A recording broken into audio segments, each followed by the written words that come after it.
सीतामढ़ी में देवे की बीघा में चली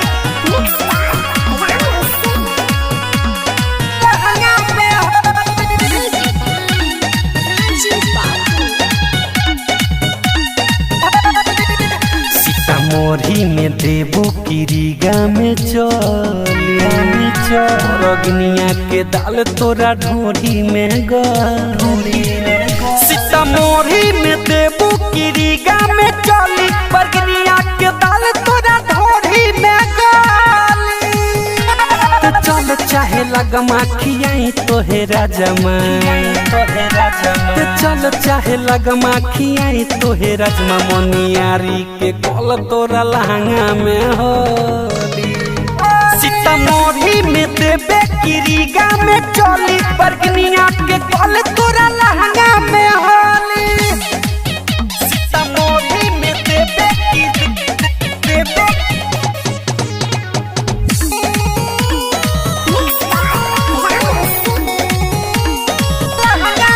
हमरा पुपरी हवे बढ़िया सुपी सुर सांड देवे नमरिया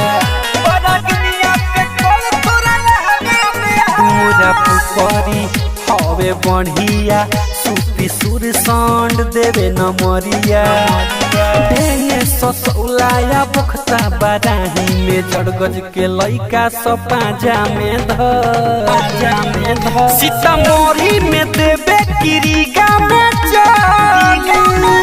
बरगनिया के कल तोरा लहंगा में होली। सीतामढ़ी में देवे की रीगा में चली बरगनिया के कल तोरा लहंगा में होली। सीतामढ़ी में देवे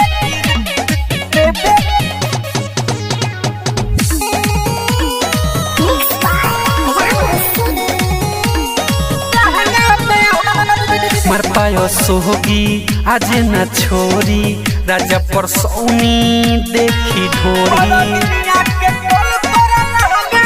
मर पायो सोहगी आज न छोरी राजा परसौनी देखी ढोरी।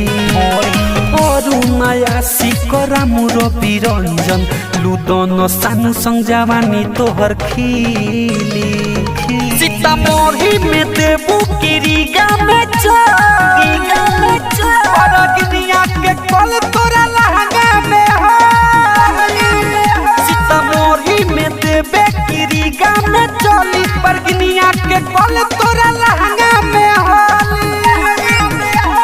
मां मनोकामना रिकॉर्डिंग स्टूडियो बकरी बाजार चकिया। Mobile number 8825156667।